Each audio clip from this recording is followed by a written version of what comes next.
Fermez les yeux et imaginez, un soleil brûlant caresse la mer d'un éclat d'or. Devant vous s'étend un port immense, un entrelac d'eau, de pierres et de cris. Des galères étincelantes glissent sur les flots, des voiles blanches gonflées par le vent d'Afrique. Vous êtes à Carthage, la cité du sel et du sang, du commerce et des dieux, là où l'or du désert rencontre les parfums d'Orient. Ici, tout semble vivant. Le vent sent le miel, la sueur et la cendre. Les marchands hurlent dans 1000 langues. Les esclaves portent des jarres plus hautes qu'eux, et le bronze des temples résonne au rythme des prières. Vous sentez le sol vibrer sous vos sandales, le sol d'une cité née pour régner, mais condamnée à brûler. Carthage, la rivale de Rome, la maîtresse de la mer, la perle du monde antique. Mais derrière sa splendeur, la vie n'a rien d'un rêve. C'est une lutte, chaque jour. Une lutte pour survivre, pour plaire aux dieux, pour ne pas être oublié. Ce soir, je vous emmène dans ce monde disparu, entre richesse et terreur, entre foi et cruauté. Vous verrez comment vivaient les marchands et les esclaves, les prêtres et les enfants, les soldats et les mères, dans l'une des civilisations les plus fascinantes et les plus redoutées de l'histoire. Installez-vous confortablement. Laissez le feu de Carthage réchauffer vos pensées. Et si cette histoire vous plaît, n'oubliez pas de vous abonner à la chaîne, de cliquer sur la cloche pour ne manquer aucune nouvelle immersion, et de laisser un petit commentaire pour me dire où et à quelle heure vous écoutez ces récits. C'est toujours un plaisir de vous lire au petit matin. Alors, êtes-vous prêt à plonger dans le tumulte du passé, à marcher dans les rues étroites de Carthage, à sentir la poussière brûlante des marchés, et à vivre, ne serait-ce qu'un instant, comme un habitant de cette cité éternelle? Alors, allons-y. Bienvenue à Carthage. Le jour se lève sur Carthage. Un vent salé glisse depuis la mer et s'engouffre dans les ruelles, charriant les parfums d'huile brûlée, de poissons séchés et de myrrhe. Au-delà des remparts, le port bruisse déjà. Des voix s'élèvent, des cordages grincent, des jarres d'amphores s'entrechoquent. Le soleil naît lentement au-dessus du coton, ce double port immense qui pulse comme un cœur. Dans cette cité où chaque souffle se vend et s'achète, même la lumière semble appartenir aux marchands. Vous avancez parmi les maisons d'argile rouge et les colonnes de marbre clair, les cris des vendeurs perçant le matin. Épices venues du désert, étoffes teintes d'un bleu rare, sel d'Afrique, ambre d'Ibérie. Les rues ne connaissent pas le silence. Les sabots des mules résonnent sur les pavés polis, tandis que des esclaves pieds nus transportent des caisses vers le port. Ici, tout bouge, tout échange, tout compte, même la naissance d'un enfant. Dans une demeure de pierre blanche, à l'étage d'un riche marchand, une femme pousse un cri. Des servantes s'affairent autour d'elle. L'air sent le vin chaud et la sueur. Le père, nerveux, attend derrière la porte, priant Baal-Hamon pour un fils. On brûle de l'encens, on attache au poignet du nouveau-né une petite amulette d'argent. Un symbole de Tanit, la déesse qui protège les mères. La nourrice murmure une prière, puis soulève l'enfant vers la lumière du matin. Le premier cri du bébé se mêle aux clameurs du port. À Carthage, on est au milieu du commerce, du vacarme et des odeurs de mer. Le destin s'inscrit déjà dans l'air qu'on respire. Plus loin, dans une ruelle pauvre, une autre femme accouche sur une natte de paille. Personne ne l'assiste sinon une vieille voisine. Le cri de l'enfant se perd dans la poussière. Nul encens, nul bijou, nul nom. Cet enfant n'a pas d'avenir tracé par les dieux. Il sera serviteur, rameur ou esclave vendu à la première galère. À Carthage, la naissance n'est pas un miracle. C'est une assignation. Vous sentez ce contraste, cette tension. Le même soleil réchauffe deux mondes, mais jamais ils ne se rejoignent. Dans les hauteurs, les riches maisons dominent le golfe. Dans les bas quartiers, les cabanes s'effondrent sous les cris du marché. Entre les deux, les temples dressent leurs ombres. Leurs prêtres observent les signes du ciel, notent le vol des oiseaux, interprètent les rêves des femmes enceintes. Chaque naissance est scrutée comme un présage. Carthage ne croit pas au hasard. Les sages-femmes récitent des formules anciennes. On dépose sous l'oreiller de la mer des coquillages venus de la mer Rouge pour éloigner les démons du sommeil. Si l'enfant survit à la première lune, on l'emmène au temple pour la bénédiction. Le prêtre trempe ses doigts dans l'huile et trace sur le front du bébé le symbole de la prospérité. Vous sentez l'odeur du santal, le murmure des prières, le clapotement des vagues tout proches. Dans cette cité, tout respire la mer. L'eau nourrit, protège, menace. Les enfants apprennent son goût avant celui du pain. On leur raconte que les ancêtres de Carthage sont venus d'au-delà de la mer, conduits par la reine Élissa, que les Grecs appelleront Didon. On leur apprend que la mer est un dieu capricieux. Il enrichit et il engloutit. Les mères chantent en berçant leurs bébés des berceuses qui parlent de tempêtes et de ports lointains. Grandir ici, c'est apprendre à écouter le vent. Autour de vous, la ville s'éveille. Les marchands ouvrent leurs boutiques, les forgerons martèlent le cuivre, les scribes taillent les roseaux pour écrire sur les tablettes d'argile. Dans les cours intérieures, les enfants jouent à imiter leur père. Certains lancent de petits bateaux de bois dans des flaques. D'autres frappent des pierres comme s'ils forgèrent des armes. La cité entière est une école où l'on apprend à marchander, à craindre les dieux et à se taire. Dans les quartiers des esclaves, la même scène se répète sans faste. Les enfants y grandissent vite, brûlés par le soleil, nourris de pain sec et de peur. On leur apprend la docilité avant la parole. Ils regardent passer les files de marchands avec un mélange d'envie et de colère. À Carthage, même l'ombre d'un sourire peut devenir un luxe. Et pourtant, malgré la misère et la hiérarchie, tout le monde partage une même certitude. La cité est invincible. Les dieux l'aiment. Les vents lui obéissent. Les enfants de Carthage, qu'ils soient libres ou esclaves, naissent persuadés d'appartenir à un monde éternel. Ils ignorent que la mer qui les nourrit sera aussi celle qui les détruira. La lumière décline. Les toits rougissent. Au-dessus du port, les mouettes tournent en criant. Les premières lampes à huile s'allument derrière les murs de calcaire. Vous entendez encore au loin le bruit des vagues et le chant des prêtres. Que Tanit veille sur nos enfants, que Baal-Hamon protège nos foyers. La nuit descend sur Carthage, et un autre enfant vient de naître. Le matin s'élève sur Carthage comme un appel. Dans les rues qui sentent la pierre chaude et le sel, les cris des marchands se mêlent au chant des prêtres. Vous avez grandi ici, entre le vacarme du marché et le grondement de la mer. L'enfance dans cette cité n'est pas un âge d'innocence. C'est une préparation à la lutte. Carthage vous observe, vous façonne, vous classe. Tout ce que vous deviendrez est déjà inscrit dans les lignes de vos paumes, que les devins savent lire dès vos premières années. Les fils de marchands apprennent très tôt à compter les amphores avant de savoir lire les mots. On leur enseigne le prix des choses, 1 kilo de cuivre, un esclave nubien, un sac de blé venu de Sicile. Leur père les emmène sur les quais, leur montre les cales, les voiles, les routes du commerce tracées dans le vent. On leur parle des routes de Tyr et de Gadès, comme d'un grand échiquier où l'or et le sel sont les pièces d'un jeu cruel. Les enfants de Carthage savent que le monde ne se conquiert pas seulement par les armes, mais par le commerce, les alliances et la ruse. L'intelligence y vaut plus que la force, mais la force n'est jamais absente. Dans les demeures patriciennes, les précepteurs enseignent les chiffres, la géométrie et les langues étrangères. Le grec pour négocier avec les marins d'Alexandrie, le latin pour comprendre l'ennemi romain, et la langue des dieux, le phénicien ancien, pour parler au ciel. Les jeunes filles, elles, apprennent l'art de la maison, les teintures, la cuisine, les prières atanites, la discrétion surtout. Une fille bien née n'élève pas la voix, elle écoute, elle observe, elle sait, et parfois, derrière les murs, elle rêve d'une autre vie. Mais ces rêves ne traversent jamais la pierre. Dans les quartiers populaires, l'éducation est une affaire de survie. Les enfants suivent leurs parents dans les ruelles, apprennent à porter des paniers, à esquiver les gardes, à voler une figue sans se faire prendre. Le port est leur école. Ils y découvrent la peur, la faim, la force des marins et la brutalité des contremaîtres. Le soir, ils s'endorment sur des nattes, bercés par le murmure des vagues et les prières lointaines. Ils savent que leur avenir sera court, qu'un jour, ils deviendront eux-mêmes ces silhouettes courbées sous les sacs de grains.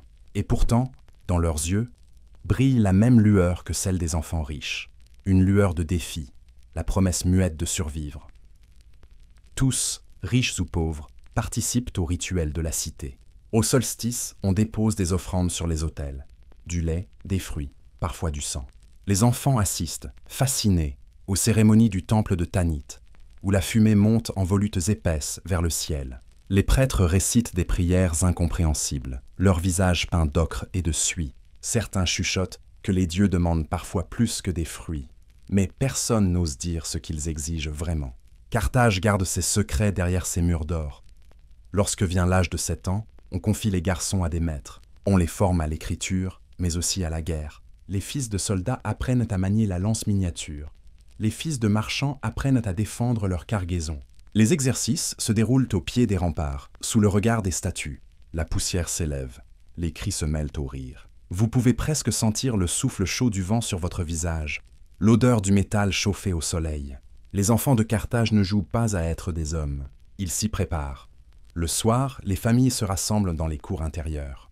Les lampes à huile jettent des halos dorés sur les visages. On raconte des histoires, celles des dieux et des héros.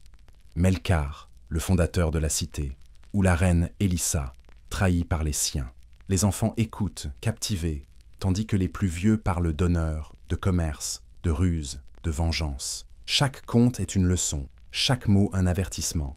À Carthage, la grandeur se paye toujours de souffrance. Vous entendez les rires s'éteindre, remplacés par le murmure des vagues. Dans le silence, les mères glissent une dernière prière pour que leur fils ne soit pas envoyé un jour à Rome comme otage, ou pire, comme cendre. Puis vient le premier rite. À 12 ans, on vous emmène au temple de Baal Hamon. Le prêtre vous bénit avec de l'huile parfumée, marque votre front d'un signe ancien, vous rappelle que votre vie appartient à la cité avant d'appartenir aux dieux. Vous ressentez la brûlure du soleil sur votre peau, l'odeur âcre de la fumée sacrée, le poids de l'encens dans l'air. Vous devenez alors un vrai Carthaginois, ni enfant, ni homme, mais un rouage de ce grand corps qu'est la cité. Vous n'avez rien choisi. Vous êtes né ici, entre la mer et le feu, et déjà, vous savez que tout ce que vous serez, Carthage le décidera. La nuit tombe à nouveau sur la ville. Le port s'illumine comme un miroir. Les galères rentrent au coton, leurs voiles pleines de vent, leurs cales pleines d'or et d'épices. Au loin, la mer respire, indifférente. Vous regardez ces lumières danser sur l'eau et sentez une fierté étrange, celle d'appartenir à une puissance immense, invincible. Vous êtes un enfant de Carthage, forgé dans la poussière, la peur et la mer. Mais bientôt, vous découvrirez le vrai cœur de la cité. Le port lui-même, son ventre et son poumon, l'endroit où tout commence et où tout finit. Le vent marin vous gifle le visage avant même que vous ne quittiez les ruelles de la haute ville. Devant vous s'ouvre le Coton, le double port de Carthage, un demi-cercle de pierres taillées, où la mer semble s'être coulée sur mesure dans le ventre de la cité. À cette heure, la lumière accroche les voiles, les mâts dressés forment une forêt de bois et de toile, et le cliquetis des chaînes se mêle au rugissement des ordres criés en phénicien, en grec, en langue d'Afrique et d'Espagne. Vous sentez la puissance de Carthage dans chaque éclat de métal, dans chaque cri, dans chaque souffle salé. Tout ici est mouvement. Les esclaves portent sur leurs épaules des jarres d'huile, des sacs de blé, des amphores de vin. Des scribes, penchés sur leurs tablettes, notent les cargaisons. Le frottement du roseau sur l'argile rythme le chaos du port. Les contremaîtres aboient, leurs fouets claquent. Vous apercevez les galères militaires, massives, prêtes à lever l'ancre. Les boucliers dorés des rameurs reflètent la lumière du matin, et l'on devine, dans leur silence tendu, la peur des combats à venir.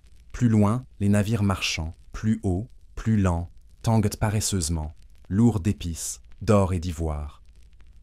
L'air brûle et colle à la peau. Il sent le sel, la sueur et le poisson séché. On distingue la poix des calfatages, le cri des mouettes qui plongent sur les déchets, la rumeur sourde de la mer qui cogne contre les quais. Les enfants du port courent entre les caisses, pieds nus, criant dans 1000 dialectes, leur rire perçant le vacarme. Vous les suivez du regard. Leurs visages sont tachés de poussière, mais leurs yeux brillent de la même lueur que celle des flammes sur les flots. Ils rêvent d'ailleurs, car Carthage, c'est la mer avant tout, et tout Carthaginois finit par y revenir. Sous les arcades, les marchands négocient. Leurs doigts se lèvent, se croisent, se crispent. Un seul geste vaut un traité. On discute le prix d'un chargement de blé numide, on promet des tissus d'Égypte, des parfums de Syrie. Le port est un labyrinthe d'odeurs et de sons. Chaque pas vous entraîne plus loin dans son tumulte. Vous croisez un prêtre du temple de Baal Hamon qui bénit une cargaison d'armes. Les dieux eux-mêmes participent au commerce. À Carthage, rien n'échappe à la balance. Vous avancez jusqu'au cœur du Coton, le port militaire, sanctuaire interdit aux étrangers. Là, les chantiers résonnent du marteau des forgerons. On y construit les trirèmes, fines et rapides, véritables flèches de la mer. Le bruit du métal contre le bois résonne dans l'air chaud. Des esclaves tirent d'énormes cordages. Des contremaîtres inspectent la moindre planche. On teste les rames, on ajuste les voiles. Au milieu de tout cela, les officiers carthaginois, casques étincelants, surveillent l'ordre parfait. L'armée et le commerce, deux bras d'un même corps. Deux raisons de craindre et de respecter Carthage. Chaque navire est un monde. Certains ne quitteront jamais le port, d'autres traverseront des mers jusqu'à Gadès. jusqu'à la Grèce, jusqu'à Rome. Les marins se signent devant Tanit avant d'embarquer, murmurant une prière pour échapper aux tempêtes. Vous les voyez, tatoués, tannés par le soleil, vêtus de lin grossier, leurs mains crevassées par la corde et le sel. Ils rient fort, boivent plus fort encore, mais leurs yeux ont la couleur des profondeurs. Ils savent que la mer n'oublie jamais les hommes qu'elle prend. Sur les quais, un navire rentre d'expédition. Le capitaine s'avance, drapé dans un manteau pourpre, escorté de soldats. Les passants se pressent. On murmure qu'il revient d'Espagne avec un chargement d'argent et de prisonniers. Les chaînes tintent. Les visages effrayés des captifs traversent la foule. Certains sont si jeunes qu'ils n'ont pas encore de barbe. Le peuple regarde sans émotion. Carthage se nourrit de la défaite des autres. Vous sentez dans l'air un mélange de fierté et d'inquiétude. Cette gloire a un goût amer. Plus loin, un vieil homme montre à un groupe d'enfants une carte de bronze, gravée de routes et de ports. Sa voix tremble. Il leur parle de la Méditerranée comme d'un vaste empire invisible. Un empire que Carthage contrôle non par les terres, mais par les flots. Chaque vague qui frappe nos quais, dit-il, porte le tribut du monde. Les enfants l'écoutent en silence, hypnotisés par la lumière qui danse sur le métal. Vous sentez, vous aussi, ce frisson. Cette conscience d'appartenir à une cité dont la puissance semble infinie, presque divine. Mais derrière la splendeur du port, un autre monde se cache. Dans les ruelles adjacentes, les tavernes empestent la sueur et le vin. Les marins y oublient les tempêtes à venir. Les esclaves s'y échangent, comme du bétail. Les filles rien, les déroulent, et la nuit tombe souvent avant qu'on s'en rende compte. Carthage ne dort jamais. Quand le port s'assoupit, ses bas-fonds s'éveillent. Vous entendez au loin la musique des flûtes, le claquement des sandales sur les pavés, la promesse du danger dans chaque ombre. Et dans cette effervescence, la mer continue son travail. Elle monte, descend, ronge les pierres du quai. Vous le savez, tout ici dépend d'elle. Sans la mer, Carthage s'éteindrait. Mais la mer ne promet rien. Elle prend autant qu'elle donne. Elle avale les navires, les hommes, les rêves. Vous sentez la peur silencieuse qu'elle inspire à tous ceux qui la servent. Carthage la vénère, mais ne la maîtrise pas. La nuit s'étend enfin. Les torches s'allument, projetant des reflets rouges sur les eaux. Le port s'apaise, mais le murmure des vagues demeure. Vous contemplez les galères amarrées, prêtes à reprendre la mer, et sentez ce mélange d'orgueil et de vertige. Ici bat le cœur du monde, mais il bat au bord du gouffre. La nuit s'est posée sur Carthage, mais le port ne dort pas. Sous la clarté des torches, le coton devient un autre monde. Les cris du jour se sont tus, remplacés par les murmures, les affaires secrètes, les pas furtifs. Les silhouettes des navires se découpent sur la mer Noire, et les reflets des flammes dansent sur les flots comme des serpents d'or. Vous marchez lentement le long des quais, respirant l'odeur épaisse du goudron, du vin renversé et du sel séché. Le port, le jour, appartient aux marchands. La nuit, il devient le royaume des ombres. Vous apercevez des groupes d'hommes au visage couvert, discutant à voix basse derrière des caisses. Ce ne sont plus des marchands, mais des trafiquants. L'or change de main sans qu'aucun scribe ne le note. Les cargaisons perdues en mer trouvent ici leur véritable destination. L'huile d'Ibérie, les épices de l'Inde, les armes forgées pour les alliés deviennent butin pour les initiés. Le port de Carthage est un ventre immense où tout se digère, même les crimes. Et la cité ferme les yeux, car tant que l'or circule, les dieux se taisent. Un marin ivre chante dans une langue étrangère. Un autre s'effondre dans la poussière. Vous entendez des rires, puis un cri étouffé. Une bagarre éclate devant une taverne. Des hommes se battent à coups de poing et de tessons. L'un d'eux roule sur le sol, l'œil vide. Personne ne s'en émeut.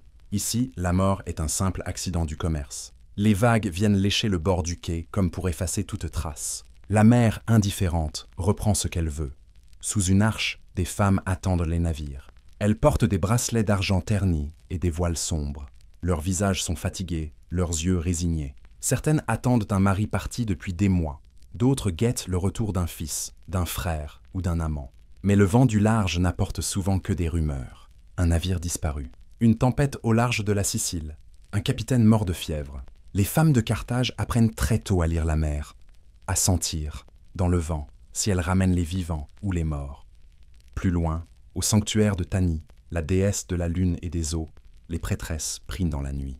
Vous les voyez, vêtues de lin blanc, leurs bras levés vers le ciel. Elles murmurent des incantations pour apaiser les flots, pour protéger les navires. Leurs chants se mêlent au ressac, créant un rythme ancien. presque hypnotique. Les marins, avant de prendre la mer, viennent déposer des offrandes, des colliers, des coquillages, parfois une mèche de cheveux d'un être aimé. Certains tracent sur leur peau le symbole de Tanit, un triangle surmonté d'un cercle, le signe de la vie donnée à la mer. Vous sentez la ferveur, la peur, l'espoir tordu dans un même souffle.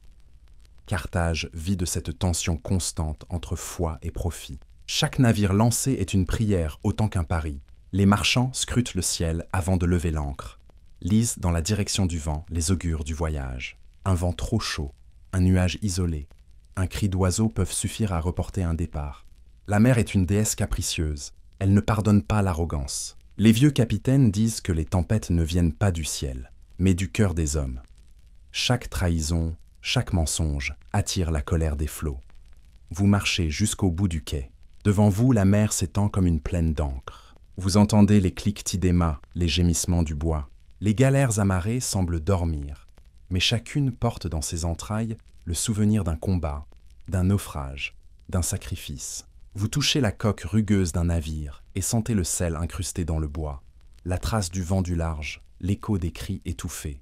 Ici, la mer n'est pas un simple décor, elle est une mémoire vivante. Chaque vague raconte une histoire que Carthage préfère oublier.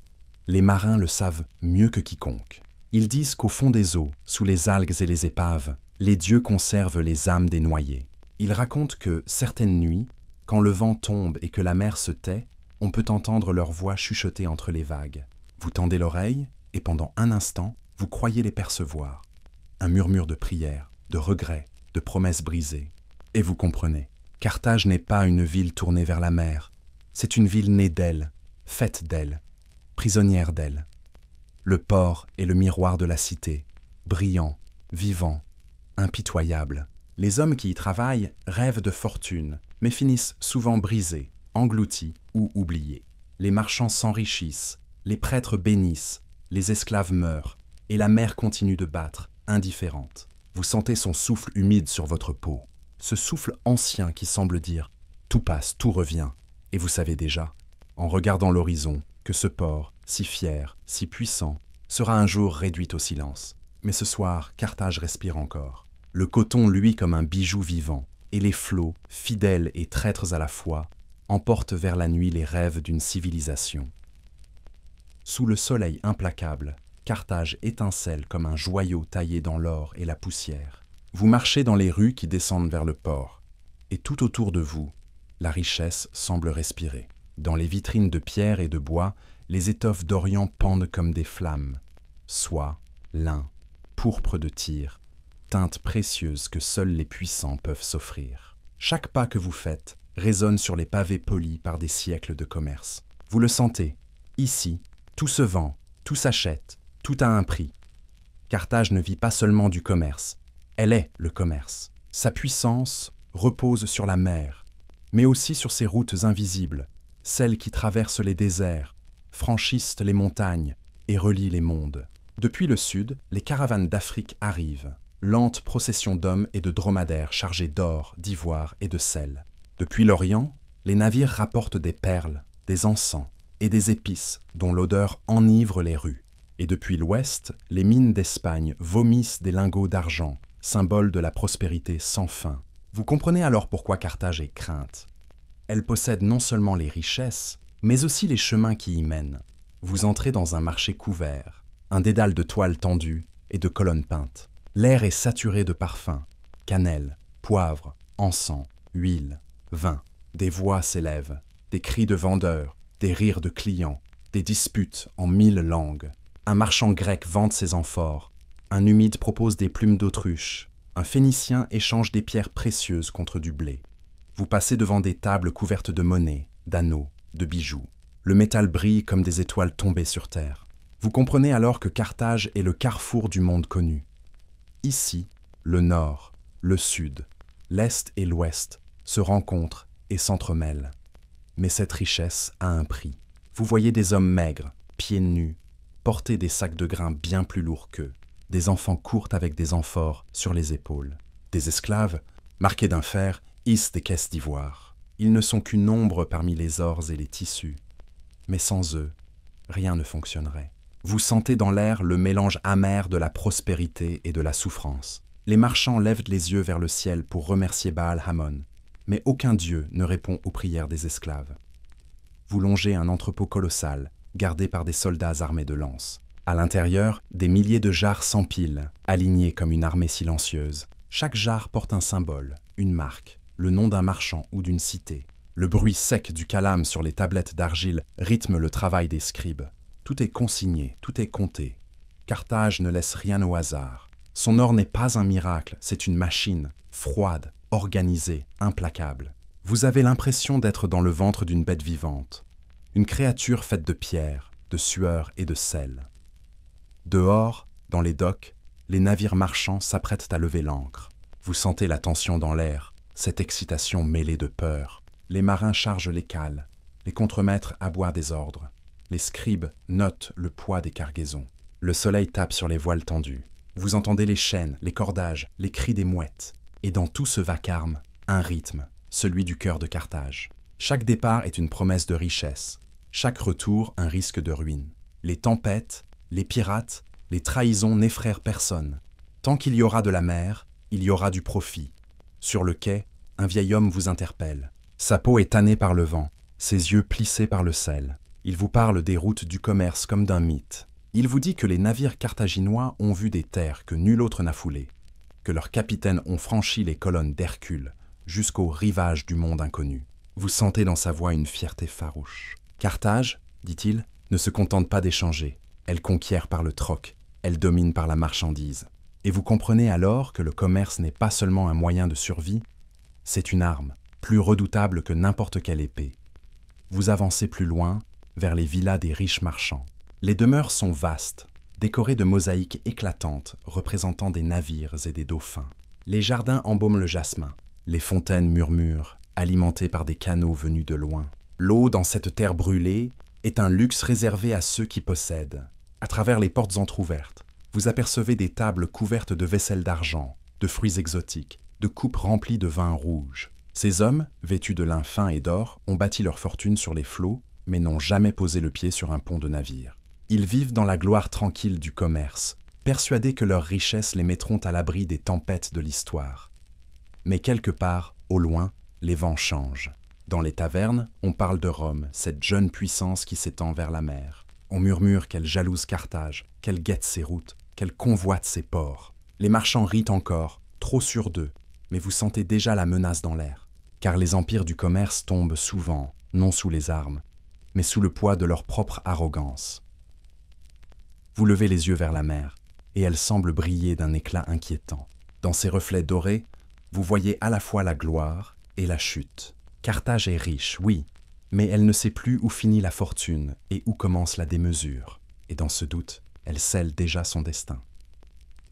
La nuit est tombée sur Carthage, et la cité change de visage. Les cris du port se sont tus, les marchés se sont vidés, mais ailleurs, les rires résonnent encore. Dans les hauteurs de la ville, les riches demeures s'illuminent de 1000 lampes à huile. L'or, les épices et les parfums, arrivés le matin même des confins du monde, sont déjà sur les tables. Vous avancez dans ces rues silencieuses, où seules les demeures des puissants respirent encore. Ici, le commerce a pris un autre visage, celui du luxe et de la démesure.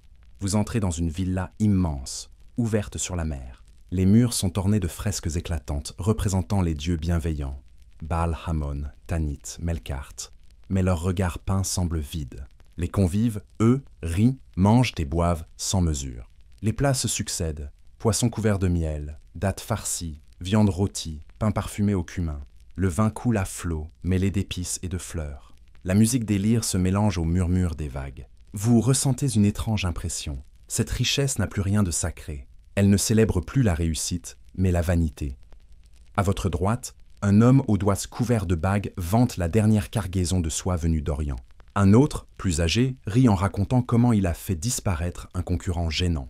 Les fortunes se bâtissent désormais non sur l'audace, mais sur la ruse, la trahison, le mensonge. Le commerce, autrefois fierté de Carthage, est devenu un jeu d'ombre.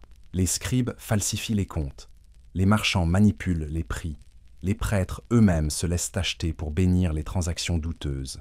Vous sentez dans l'air une lourdeur, une corruption silencieuse. L'or brille trop fort, il masque la puanteur, Plus loin, vous voyez un jeune serviteur renverser une amphore. Le vin rouge se répand sur le sol, comme du sang. Un silence tombe, puis les rires reprennent. Personne ne le regarde. Pour les riches de Carthage, ceux qui servent ne sont que des silhouettes sans nom. Leur douleur ne compte pas, leur vie encore moins. L'or les a rendus sourds, aveugles et arrogants. Le commerce a cessé d'être un lien entre les peuples. Il est devenu une arme, un moyen de domination. Et cette arrogance, vous le sentez, appelle déjà la vengeance des dieux. Dans les ruelles sombres, loin des villas parfumées, le peuple veille. Les artisans, les dockers, les pêcheurs, les esclaves, eux ne rient pas. Leurs mains calleuses portent la marque du travail. Leur peau brille de sueur, pas d'huile parfumée. Le contraste est brutal. Tandis que les riches s'enivrent de plaisir, les pauvres peinent à acheter un peu de blé.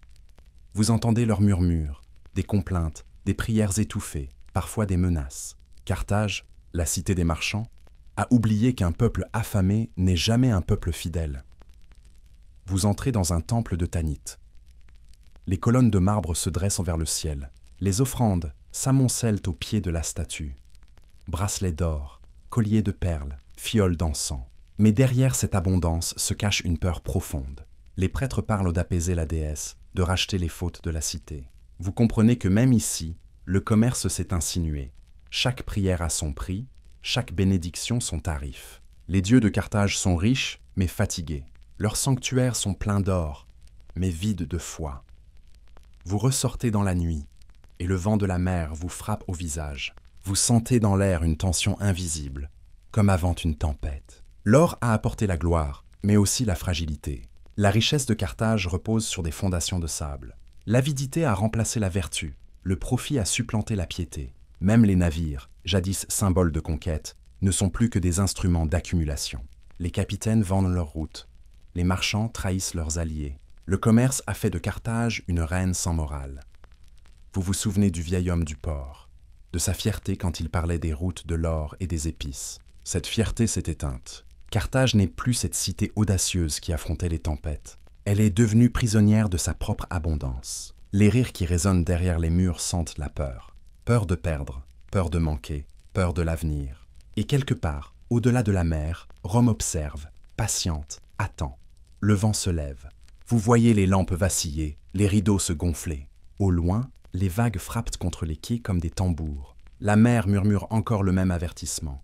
Tout empire qui oublie d'où vient sa richesse finit par s'y noyer. Et à cet instant, vous sentez que Carthage, l'orgueilleuse, la puissante, vient de franchir une frontière invisible. Son or ne brille plus, il brûle.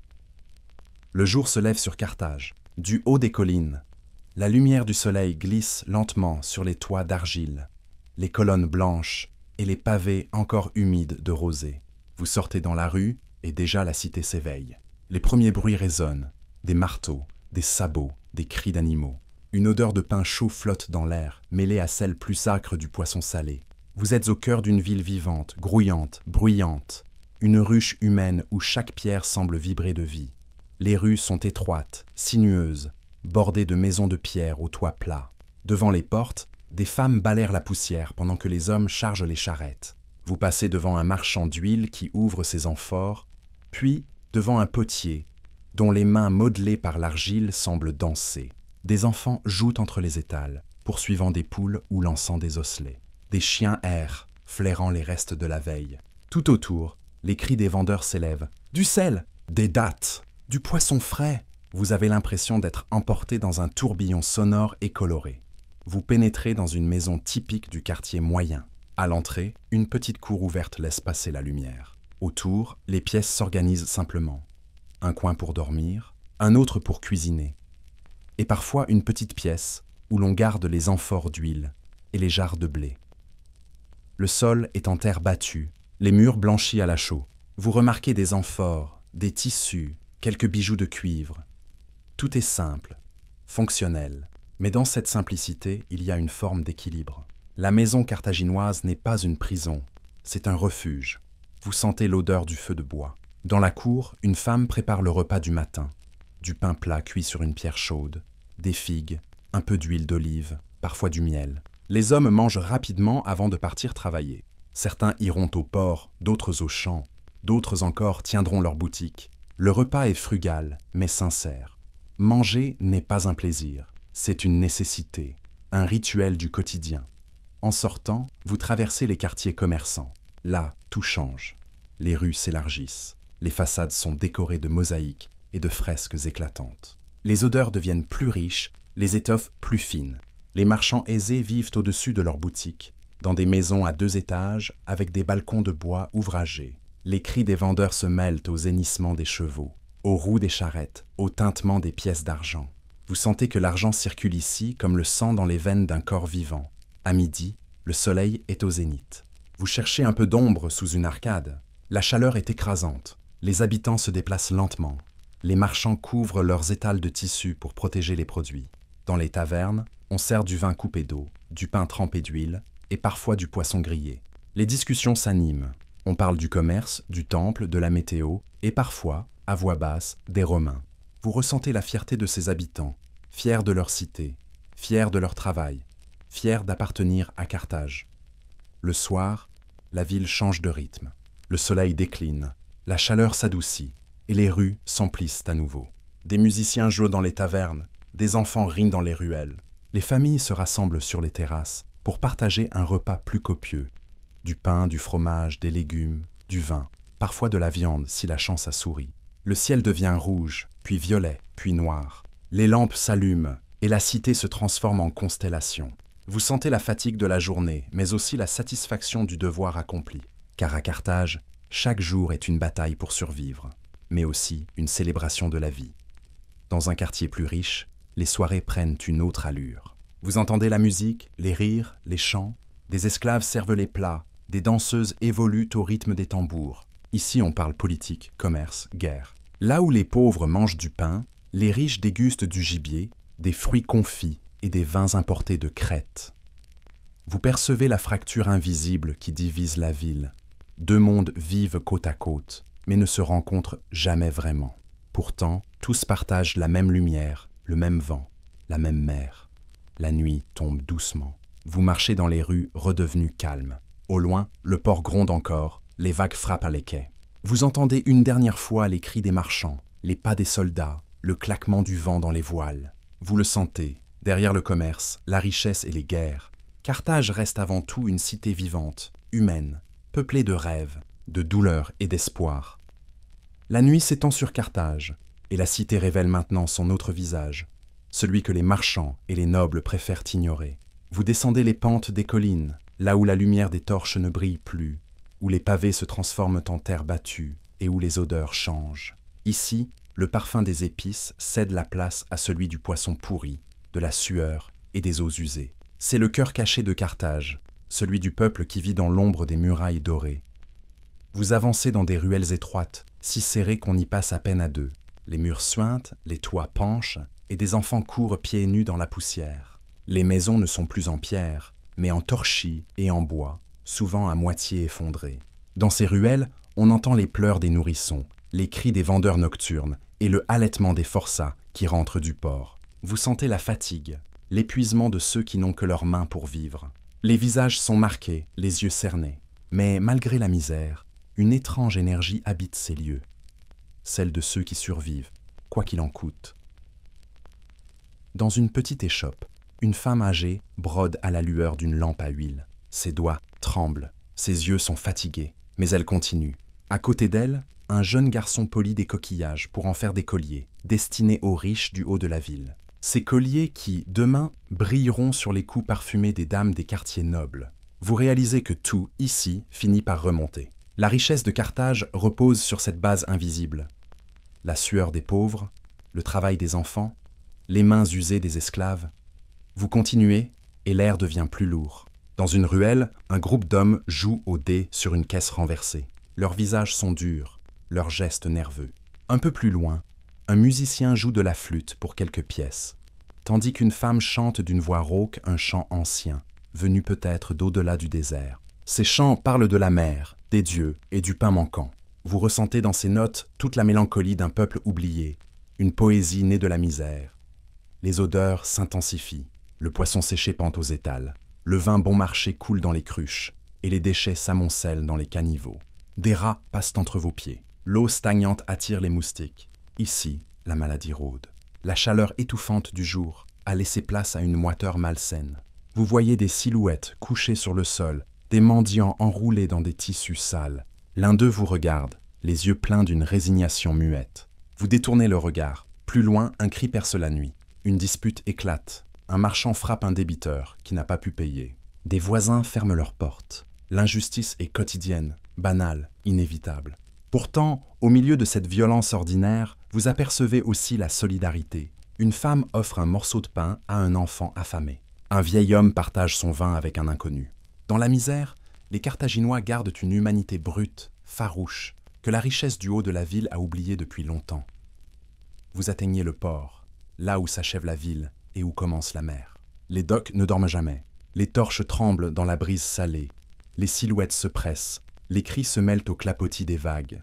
Des esclaves portent encore des jarres, des sacs de blé, des amphores d'huile. Leurs corps sont couverts de cicatrices. Le contremaître hurle, le fouet claque. La mer, pour eux, n'est pas un horizon de liberté, mais une geôle mouvante. Vous ressentez une colère sourde, un malaise. Cette grandeur que Carthage affiche le jour repose sur la souffrance qu'elle dissimule la nuit. Et pourtant, dans ce chaos, vous sentez battre le cœur le plus vrai de la cité. Les chants montent du port comme des prières. Les rires éclatent malgré la fatigue. La vie persiste. Les enfants jouent encore sur les quais.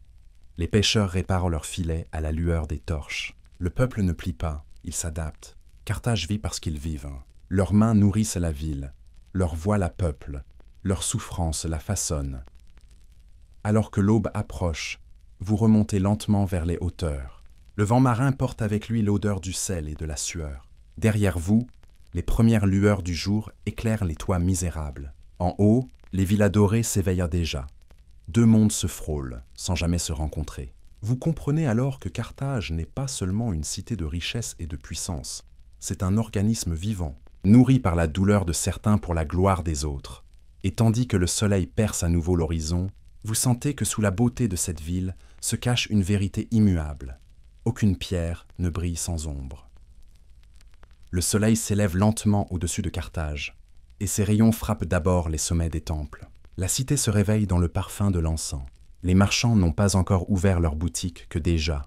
Les prêtres montent les marches du sanctuaire de Baal-Hamon, le plus grand des dieux carthaginois. Vous entendez leurs chants graves résonner à travers les colonnes, portés par le vent du matin. Ici, la religion n'est pas un refuge spirituel. Elle est une puissance qui gouverne les cœurs, les lois et les destins. Vous entrez dans le temple. L'air y est lourd, presque épais. L'encens brûle en volutes blanches, masquant l'odeur du sang séché.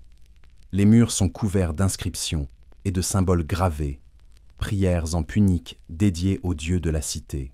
Devant la statue massive de Baal-Hamon, des prêtres vêtus de robes écarlates déposent des corbeilles remplies de fruits, de miel, de vin et d'huile. Vous observez leurs gestes précis, presque mécaniques. Chaque mouvement a un sens, chaque offrande un poids. Rien n'est laissé au hasard. Ici, la foi se mesure à la rigueur du rituel. Baal-Hamon règne sur le feu et la fertilité. À ses côtés, Tanit, la déesse protectrice de la cité, veille avec son regard de pierre. Elle incarne la lune, la vie, la fécondité, mais aussi la vengeance. Les Carthaginois les craignent autant qu'ils les vénèrent, car pour ces dieux puissants, la prière seule ne suffit pas. Il faut leur donner, leur prouver, leur montrer sa dévotion. Vous sentez dans l'air une tension mystique, une peur sacrée. Ici, la foi est un pacte, donné pour recevoir, sacrifié pour survivre. En sortant du temple principal, vous traversez les allées où se tiennent de petits sanctuaires domestiques. Chaque foyer carthaginois abrite ses propres dieux. Dans les maisons, on allume des lampes pour Tanit. On verse quelques gouttes de vin sur le sol avant le repas.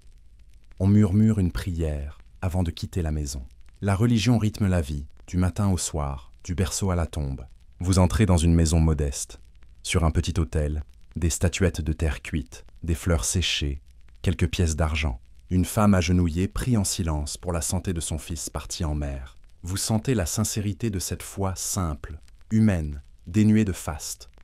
Mais la religion à Carthage ne se limite pas à la ferveur du peuple. Elle est aussi un instrument du pouvoir. Les prêtres sont des figures d'autorité.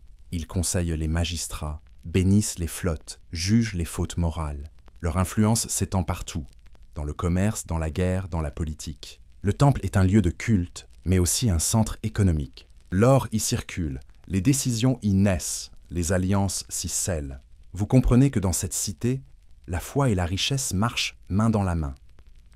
Sur les marches du temple, un prêtre prêche devant la foule. Sa voix s'élève, forte, grave. Il parle de prospérité, de devoir, de dévotion. Les visages sont attentifs, les yeux brillent d'une peur respectueuse. Il promet la pluie s'ils sacrifient, la victoire s'ils prient, la protection s'ils obéissent. Le peuple hoche la tête, soulagé et soumis. La foi carthaginoise n'est pas douce. Elle ne console pas, elle exige, elle encadre, elle pèse, elle façonne les consciences comme le forgeron plie le métal. Vous remarquez des symboles gravés partout, le croissant de Tanit, le disque solaire de Baal, des mains levées vers le ciel. Ces signes rappellent à chacun que les dieux voient tout, jugent tout, prennent tout. Même la mer, avec son horizon infini, n'échappe pas à leur regard. Les marins carthaginois, avant de partir, déposent des offrandes dans des jarres qu'ils jettent à la mer.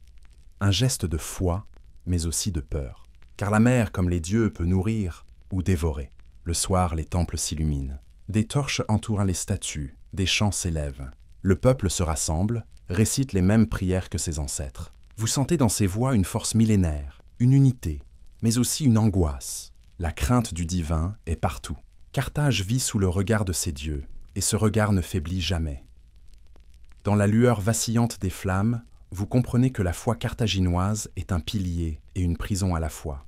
Elle relie les hommes, mais elle les enchaîne aussi à des forces qui les dépassent. Dans ce monde de rituels, de symboles et d'encens, tout est offrande, tout est dette, tout est peur. Et vous sentez que derrière cette ferveur, quelque chose de plus sombre guette, quelque chose que même les prêtres craignent d'évoquer. La nuit s'est installée sur Carthage. Le vent souffle depuis la mer, apportant avec lui le sel, la cendre et quelque chose de plus lourd. Une odeur de fumée mêlée à celle du sang. Vous marchez en silence, suivant la lueur des torches qui serpentent jusqu'à un lieu étrange, isolé, presque interdit, le Tophet. Ce sanctuaire, situé à l'écart de la cité, est consacré à Baal Ammon et à la déesse Tanit. De jour, il semble paisible. Un champ de stèles, des urnes enterrées, des autels de pierre. Mais la nuit, il devient autre chose. Un lieu où la peur et la foi se confondent. Un lieu où Carthage montre son visage le plus impitoyable. Les prêtres vous guident jusqu'à l'entrée. Leurs silhouettes encapuchonnées se déplacent lentement. Ils ne parlent pas, ne regardent personne. Devant eux, les flammes dansent dans de grands braséros, projetant sur les murs des ombres tremblantes. Les chants commencent, d'abord bas, puis de plus en plus fort, résonnant comme un battement de cœur collectif. Les fidèles se prosternent, murmurant des prières, les mains levées vers les dieux. Vous sentez la ferveur, mais aussi la terreur.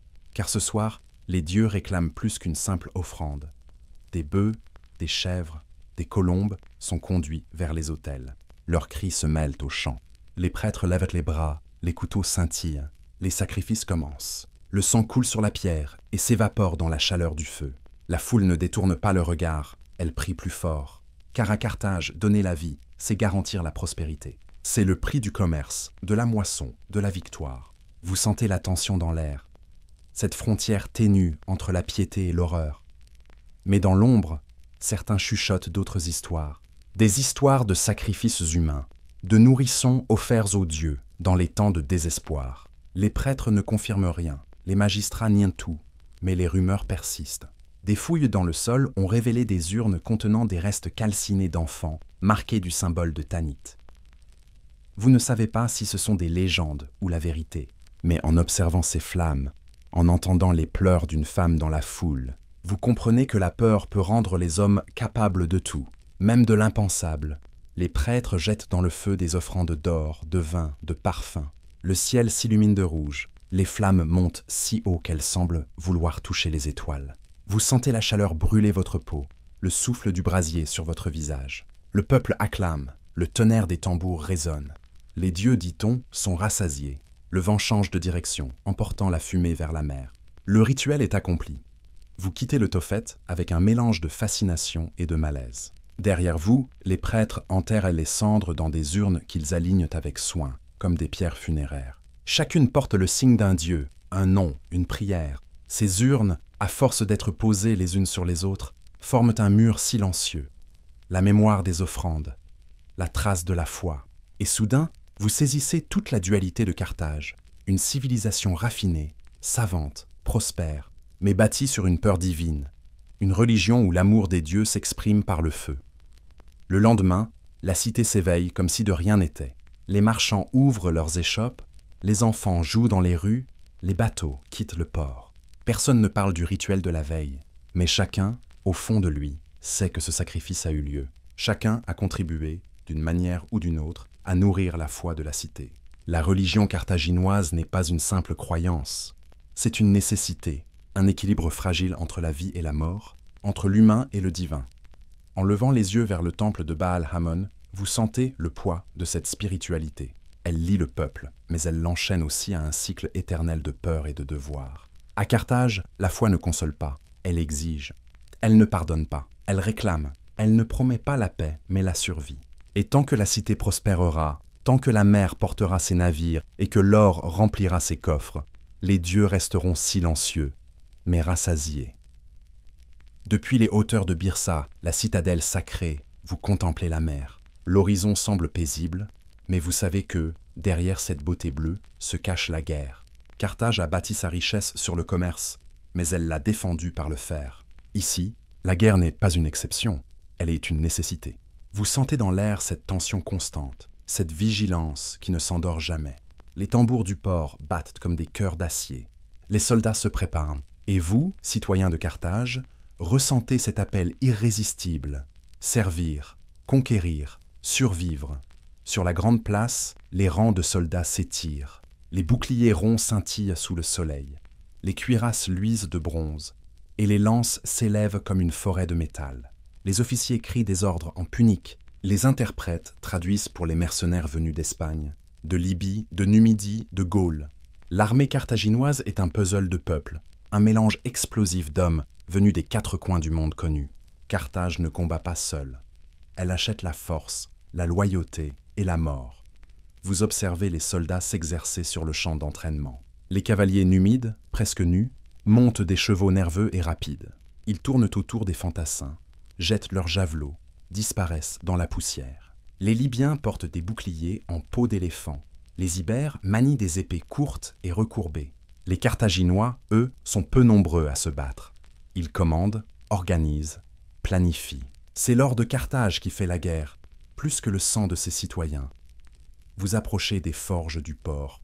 Le bruit est assourdissant, le métal fond, les marteaux frappent sans relâche. Des ouvriers en sueur façonnent les casques, les cuirasses, les pointes de lance. Le feu des forges reflète la lueur des dieux, le même feu qui brûle dans les temples. Chaque arme forgée ici est une prière silencieuse, une promesse de victoire. Car à Carthage, la guerre est sacrée. Elle est la main armée des dieux et du commerce. Elle protège les routes maritimes, les cargaisons d'épices, les champs d'oliviers, la grandeur de la cité. Sur le port, les trirèmes attendent, noires et menaçantes. Vous sentez la puissance qui émane de leurs coques, la promesse de gloire et de mort qu'elles portent sur les flots. Les rameurs s'installent, les officiers inspectent, les capitaines hurlent. Le bois craque, les cordages gémissent. Ces navires sont le cœur battant de Carthage, rapides, agiles, redoutables. Chaque rame, chaque voile, chaque rameur est un fragment de cette immense machine de guerre. Et vous comprenez pourquoi Rome tremble à l'évocation de leur nom. Les officiers passent en revue les troupes. Le silence se fait. Puis, lentement, un chant s'élève. Grave ancien, en punique. Vous ne comprenez pas toutes les paroles, mais vous sentez leur force. Ce chant parle de la mer, du vent, de Baal-Hamon, de la gloire des ancêtres morts, loin de chez eux. Les soldats frappent du poing sur leurs boucliers, en rythme. Le sol vibre sous leurs pas. Vous frissonnez. Ce n'est pas un simple défilé, c'est un rituel, une prière avant la tempête. Mais derrière cette grandeur se cache une vérité plus crue. Car l'armée carthaginoise, malgré sa discipline, n'est pas une armée de citoyens. C'est une armée de mercenaires, d'hommes payés pour verser leur sang. Leur loyauté se mesure en or, et quand l'or manque, la colère monte. Vous avez entendu les récits de révoltes, de batailles perdues, non par faiblesse, mais par trahison. Vous savez que Carthage a gagné bien des guerres, mais aussi connu des humiliations. Car dans cette cité d'argent et de marchands, même la guerre se négocie. Un général passe près de vous. Il porte un manteau rouge, une épée à la taille, un regard d'acier. Son nom résonne dans les rues. Il a vaincu en Afrique, en Sicile, en Espagne. Les enfants crient son nom, les marchands lui offrent des couronnes de laurier. Les héros carthaginois sont célébrés comme des demi-dieux. Pourtant, dans leurs yeux, vous lisez la fatigue, la conscience de la fragilité. Ils savent que la gloire est brève, que la mer prend ce qu'elle donne, et que Rome n'oublie jamais. Le soir tombe sur la cité. Depuis la colline de Byrsa, vous voyez les torches s'allumer sur les quais. Les trirèmes s'éloignent lentement, glissant sur les flots noirs. Leurs silhouettes disparaissent à l'horizon, avalées par la nuit. Vous restez là, le vent dans les cheveux, les bras croisés. Le silence s'installe. Vous comprenez alors que pour Carthage, la guerre n'est pas seulement un devoir. C'est une respiration. Tant que ses navires voguent, tant que ses armées marchent, la cité vit. Mais le jour où ses armes se tairont, Carthage mourra. Le vent d'hiver balaie les montagnes. Vous entendez le souffle glacé du vent sur les rochers, les hennissements des chevaux et le fracas sourd des pas d'éléphants. Devant vous, une armée immense serpente à travers les cimes enneigées. Des hommes transis, vêtus de haillons, portent leurs armes serrées contre eux comme un dernier espoir. Vous êtes l'un d'eux. Vous faites partie de l'armée d'Hannibal Barca, le génie carthaginois qui a osé défier Rome sur son propre sol. Et à cet instant précis, vous sentez que l'histoire s'écrit sous vos pas. Traverser les Alpes, disent certains, est une folie. Mais pour Hannibal, c'est un devoir. Sa foi dans Carthage est inébranlable. Sa haine de Rome brûle comme le feu. Vous avancez derrière lui, dans ce dédale de glace et de pierre. Chaque pas coûte une vie. Les soldats tombent, les bêtes glissent, les vivres s'épuisent. Les montagnes semblent vouloir engloutir l'armée tout entière. Mais la volonté d'Hannibal ne faiblit pas. Vous l'apercevez, debout sur un promontoire. Sa cape battue par le vent, le regard fixé vers l'Italie. Derrière lui, les flammes de torches dansent dans la nuit comme un cortège d'étoiles. Après des semaines de souffrance, vous débouchez enfin sur la plaine du Piémont. Devant vous s'étend la terre de l'ennemi. Les soldats hurlent de joie, les tambours résonnent. L'impossible a été accompli. L'armée d'Hannibal, amaigrie mais invincible, descend des montagnes comme une vague prête à submerger Rome. Et quand, peu après, elle affronte les légions romaines à la bataille du Tessin, puis à celle du Trébie, puis à Cannes, vous êtes témoin de l'impossible. Les légions invincibles plient. Rome tremble. Carthage triomphe. Le champ de bataille est un enfer. La poussière, la sueur, le sang forment une brume étouffante. Vous entendez les cris des mourants, le fracas des boucliers, les hurlements des éléphants chargeant dans la mêlée. Hannibal manœuvre avec une précision terrifiante. Ses troupes encerclent les Romains, les écrasent, les dévorent. La victoire est totale, absolue. Vous levez les yeux vers le ciel, couvert de cendres et de sang, et vous sentez battre dans votre poitrine la fierté d'appartenir à Carthage. Le monde entier semble s'incliner, mais la gloire ne dure jamais. Les victoires d'Hannibal sont éclatantes, mais la guerre s'éternise. Rome, blessée, ne cède pas. Elle apprend, elle s'adapte, elle se venge. Lentement, la chance tourne. L'armée carthaginoise s'épuise loin de chez elle, coupée de ses renforts, trahie par les rois alliés, affamée, isolée. Vous voyez vos compagnons mourir, non plus sur les champs de bataille, mais dans la boue, de froid et de faim. La grandeur d'Hannibal devient un fardeau. Et tandis qu'il remporte encore des escarmouches, Rome bâtit sa vengeance. Un soir, au bivouac, Hannibal se tient seul devant le feu. Il regarde les flammes sans parler. Vous sentez que son esprit est ailleurs, peut-être déjà sur les rives de Carthage, là où les temples brillent et où les prêtres prient pour lui. Vous comprenez qu'il sait. La gloire est un mirage, la guerre une spirale qui finit toujours dans le silence. Pourtant, il ne pliera pas. Le lion blessé rugira jusqu'à la fin. Les années passent et le vent de Rome souffle enfin sur Carthage. Vous êtes revenu dans la cité, mais elle n'a plus la même lumière. Les navires sont rares dans le port, les marchés sont vides, les visages sont graves. Le Sénat parle de paix, mais chacun sait que cette paix n'est qu'une trêve. Les dieux eux-mêmes semblent s'être tus.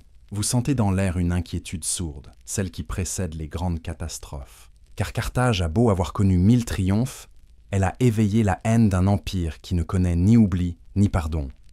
Les soldats rentrent, amaigris, mutilés, le regard vide. Les chants de victoire ont disparu. Dans les ruelles, les mères pleurent des fils perdus.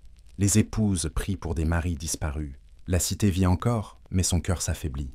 Vous comprenez alors la vraie nature de la guerre carthaginoise. Elle n'est pas héroïque, elle est tragique. Une flamme qui brûle tout, y compris ceux qui l'ont allumée.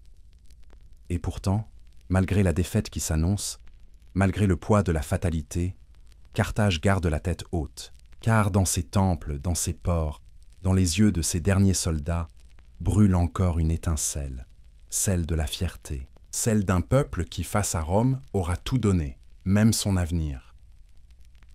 Le soleil de Carthage frappe fort, mais vous ne le sentez plus. Vous êtes couvert de poussière, la sueur vous brûle les yeux. Dans la cour d'une riche demeure, vous poussez une meule de pierre sous le regard d'un intendant gras et pressé. Autour de vous, d'autres silhouettes s'affairent, des hommes, des femmes, des enfants, tous marqués du même sceau, celui de la servitude. À Carthage, les esclaves sont partout, invisibles pour les puissants, indispensables pour la cité. Vous sentez la chaleur du jour se mêler à celle des fours. Les esclaves cuisent le pain, entretiennent les bains, nourrissent les bêtes, transportent l'eau depuis les citernes. Certains, plus chanceux, servent dans les maisons de marchands. D'autres creusent les carrières de pierre ou rament sur les trirèmes de guerre. Votre vie ne vous appartient pas. Elle est une marchandise, comme le blé, l'or ou les amphores de vin. Vous avez été acheté, évalué, utilisé. Ici, personne ne se soucie de votre nom. Seul compte le prix payé pour vos bras. La hiérarchie des esclaves reflète celle des maîtres. Les plus instruits, souvent d'origine grecque, deviennent secrétaires, comptables ou précepteurs des enfants riches. Ils goûtent à une liberté trompeuse, celle de la proximité avec le pouvoir. D'autres, d'Afrique, d'Hispanie, d'Étrurie, forment la masse silencieuse des travailleurs. Certains, nés à Carthage même, appartiennent à la deuxième génération d'esclaves, des êtres sans patrie, sans mémoire. Et vous, dans ce tumulte, sentez la cité respirer à travers votre sueur. Sans les esclaves, rien ne tournerait. Pas les moulins, pas les navires, pas les marchés. Au port, la scène est tout autre. Vous y êtes conduits pour charger des ballots d'épices et d'ivoire sur les navires marchands. L'air y est saturé de sel et de cris. Des contremaîtres hurlent des ordres, les fouets claquent, les chaînes tintent. Les esclaves sont les poumons de Carthage, mais aussi ses chaînes. Vous regardez les bateaux s'éloigner vers l'horizon. Certains y verront le commerce. Vous n'y voyez que la promesse d'un voyage sans retour. Pour chaque cargaison qui enrichit un marchand, des dizaines d'hommes comme vous s'éteignent dans l'anonymat. Pourtant, dans cette misère, il existe des bribes d'humanité. Certains maîtres offrent un peu de considération à leurs serviteurs. Ils parlent avec eux, les nourrissent correctement, voire les affranchissent après des années de fidélité. Mais la majorité reste impitoyable. Les esclaves sont des outils. Quand ils se brisent, on les remplace. Vous avez vu un compagnon mourir d'épuisement, un autre fouetté pour avoir cassé une amphore. Personne n'a réagi. Le silence est la première règle de survie à Carthage. Le silence est l'obéissance. La nuit, vous dormez dans les dépendances, à même le sol. Le vent s'infiltre entre les planches, apportant les échos de la cité endormie. Les rires des riches, le cliquetis des coupes, la musique lointaine d'une fête. Vous écoutez ces sons comme on écoute un rêve interdit. Pour vous, la liberté n'est pas un espoir, c'est une légende. On dit qu'au marché des esclaves, certains osent s'enfuir, d'autres se jettent à la mer. Mais vous savez que même la fuite ne garantit rien. La mer de Carthage, belle et bleue, devient alors le dernier tombeau. Pourtant, dans les recoins des cuisines, des ateliers ou des quais, les esclaves se parlent. Ils échangent des mots en secret, inventent des chants, se reconnaissent d'un regard. Vous sentez qu'une forme de fraternité naît dans cette douleur. Parfois un rire fuse, étouffé aussitôt. Parfois une prière s'élève, adressée non pas aux dieux puissants de Carthage, mais à des esprits plus anciens, venus de terres oubliées. Ces murmures sont votre seule révolte, le refus de disparaître complètement. Un soir, alors que vous balayez le sol du temple de Tanit, vous croisez le regard d'une prêtresse. Son regard ne s'attarde qu'un instant, mais il suffit pour troubler vos certitudes. Peut-être qu'au fond, certains voient encore l'humain derrière la chaîne. Peut-être que Carthage, dans son faste et son orgueil, ignore la force silencieuse de ceux qu'elle piétine. Vous sentez en vous quelque chose bouger, une colère contenue, une dignité enfouie. Car même un esclave rêve, et parfois, le rêve devient la première étincelle d'une révolte. Le vent du matin souffle sur les collines de Carthage, mais il n'apporte ni fraîcheur, ni liberté. Dans les champs d'oliviers, vous travaillez en silence, les poignets meurtris par les cordes, le dos en feu. Vous n'êtes plus qu'un souffle parmi des centaines d'autres. Autour de vous, des hommes et des femmes peinent dans la poussière, sous la surveillance de gardes impassibles. Vous entendez parfois des rires gras ou le claquement sec du fouet. La peur règne, mais sous cette peur, quelque chose couve. Une colère lente, muette, qui attend son heure. Les esclaves de Carthage ne sont pas tous résignés. Dans les campagnes, certains s'enfuient. Ils se cachent dans les collines, vivent de fruits, de ruses et de silence. On les appelle les errants. Ils n'ont ni nom, ni maître, ni Dieu. Ils ne craignent plus rien, sauf d'être repris. D'autres, plus audacieux, murmurent des projets de révolte. Dans les entrepôts, dans les galères, dans les marchés, des mots interdits circulent, des promesses murmurées la nuit, entre ceux qui n'ont plus rien à perdre. Vous y croyez à moitié, car à Carthage, toute rébellion finit dans le sang. Et pourtant, parfois, la rage éclate. Vous vous souvenez de cette nuit-là. Les flammes avaient embrasé les docks. Les esclaves du port s'étaient soulevés, armés de torches, de chaînes et de pierres. Leurs cris résonnaient dans les ruelles. C'était la voix d'une humanité qu'on croyait morte. Mais la milice arriva vite. Les torches furent éteintes, les révoltés traqués comme des bêtes. Vous avez vu les pendus sur les portes du port, les têtes exposées en avertissement. Le silence revint, plus lourd qu'avant. Et dans ce silence, vous avez compris, même vaincus, ils avaient osé. Et ce seul geste suffisait à fissurer la peur. Les maîtres, eux, vivent dans la crainte de ce soulèvement permanent. Leurs maisons sont gardées, leurs esclaves comptés, surveillés. Les marchés d'esclaves sont remplis de regards méfiants. Carthage brille, mais sa richesse repose sur un socle d'angoisse. Les puissants savent que, sans leur chaîne, les mains qui les nourrissent pourraient les étouffer. Vous sentez cette tension à chaque instant, dans les gestes brusques des intendants, dans les regards fuyants des marchands, dans la manière dont la société tout entière fait semblant que tout est à sa place. Certains esclaves trouvent la liberté, rarement. Il faut des années de fidélité, ou un maître compatissant, ou un acte de bravoure exceptionnel. On les appelle affranchis, mais même libres, ils ne sont jamais vraiment égaux. Leurs enfants restent marqués par le souvenir de la servitude. Leur liberté n'est qu'un souffle fragile, un équilibre précaire. Vous en avez croisé un vieil homme affranchi depuis longtemps, qui portait toujours au poignet le bracelet de fer qu'il refusait d'ôter. « Oh, pour ne pas oublier », disait-il simplement. Vous avez compris alors que la mémoire, parfois, est plus lourde que la chaîne elle-même. Les prêtres de Baal Hamon prêchent la soumission, le destin, la hiérarchie voulue par les dieux. Mais dans les murmures nocturnes, un autre discours circule, celui de la dignité. Certains esclaves croient que les dieux voient tout, même la souffrance des humbles, et qu'ils puniront les injustes. D'autres ne croient plus en rien. Ils prient le vent, la mer, les étoiles. Et dans ces prières, dans ces murmures, se cache une forme de résistance. Car prier pour soi, c'est déjà refuser de n'être qu'un outil. Les années passent, les maîtres changent, les chaînes s'usent. Mais les esclaves, eux, demeurent. Ils creusent les fondations des temples, construisent les murs des palais, rament sur les navires qui font la gloire de Carthage. Leur sueur se mêle à la pierre, à l'eau, au sel. Vous sentez qu'ils forment la mémoire souterraine de la cité, celle qu'on n'écrit pas dans les chroniques officielles. Sans eux, Carthage n'existerait pas. Et pourtant, leur nom ne figure nulle part. Un soir, alors que vous contemplez le port depuis les hauteurs, un sentiment étrange vous envahit. Vous pensez à ceux qui, avant vous, ont souffert ici, aux mains calleuses, aux corps brisés, aux voix éteintes. Vous comprenez que, malgré tout, ils ont laissé quelque chose derrière eux, une force silencieuse, une trace invisible dans l'âme même de la cité. Leur sang a nourri la terre, leur travail a bâti les temples, leurs prières ont adouci la pierre. Et même si les maîtres les ont oubliés, Carthage, elle, ne serait qu'un désert sans eux. Dans les ruelles parfumées de Carthage, vous entendez le bruit des jarres qu'on remplit d'huile, le claquement des sandales sur la pierre, le murmure des femmes sous leurs voiles de lin.